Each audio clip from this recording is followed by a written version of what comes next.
Okay, so your favorite musical artist just came out with a track and you love it, but the rest of your friends don't care about it at all. Why is that? You think it's amazing, but they don't. You love this genre, but they think that it's not that great. Look, this is okay, and I'm going to tell you why coming up on Music Production Simplified.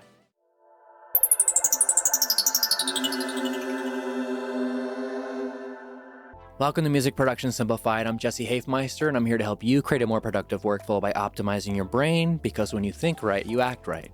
So what is good music? I mean, it's a pretty subjective thing. Some people love metal and some people love country, and others hate both of them. I'm into all sorts of genres, but I prefer stuff that's heavier, more emotional, more intense, more uppity, faster BPM, and I'm not a big fan of the slower stuff. I like slower stuff that may be more emotional, like ambient music or even the music that I make, but I really just don't like, too lovey-dovey romantic songs or songs that kind of make you want to dance. And another thing is, I don't even care about jazz music, even though I respect jazz. I think jazz is these musicians are crazy good, but just because they're talented doesn't mean that it hits me. It's a certain vibe that you got to be into. There's certain musical keys and moods that it inspires, that you can feel from it, that you're not gonna always jive with.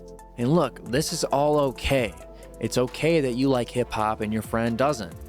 Why does it really matter all that much? At the end of the day, as a musician, if you're trying to build a music career and a fan base, you just wanna focus on the people who do see the value in what you're putting out.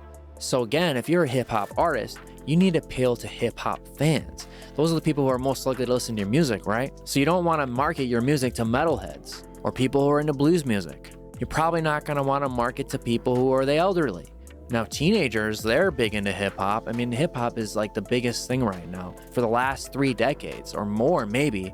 I mean, it's not my favorite genre, but at the end of the day, why does that matter? I'm not a fan that needs to be appealed to if you're a hip hop artist. But let's just say I make synthwave music, which I do. That means that I want to appeal or market to synthwave fans, people who are into retro wave, dark wave, cyberpunk themed music. The thing is you don't have to appeal to everybody. And once you understand that, you'll stop trying to people please everybody. And I know it's hard because you want everybody to like your music. I get it. I do too. But it's just not realistic. That's not normal. That's just not going to happen. That's a fantasy.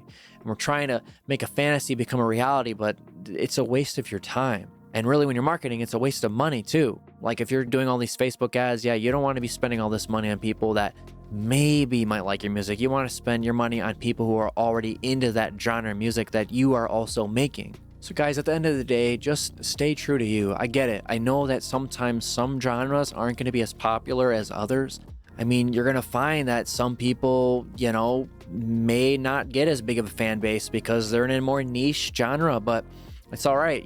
Just focus on that niche audience and build from there, and yeah, it may take more work. It may be harder, but it's something that you got to do if you want an audience in that genre, and I don't want you guys to sell out. I don't want you to just be a hip hop artist just because that's what everybody else seems to be doing. That's just not cool. People are going to see through that. And you need to be honest with yourself about what you really enjoy. And if you really enjoy it, you're going to end up continuing to make music like that, right? I mean, think about it. Do you want to end up making hip hop beats, but you hate it? You end up making 20, 30, 40 of them, but then you just give up on your beat store because it's not your dream. That's not really what you're trying to do here, and you'd rather be making rock and roll or punk rock or whatever. So at the end of the day, just stay encouraged. You will find the right people at the right time. Just be consistent, keep putting out content, make videos like me or whatever, be creative, find ways to bridge the gap between the fans that you want to reach and the connections that you want to make with them. All right, thanks for tuning in to another Music Production Simplified video. Let me know what you guys think down in the comments below. What genre of music that you make and what kind of audience you are trying to find with your music. And just keep staying true to yourself and your musical genre. And I mean, think about it, man. God made you unique and creative. And so, be that. Don't try to be like somebody else. And hey, I put together a free PDF guide of the top 10 ways to create a more productive workflow by optimizing your brain. So I'll put it in the description below, or I'll put the link right here. Check it out. And thanks for tuning in, guys. Take care.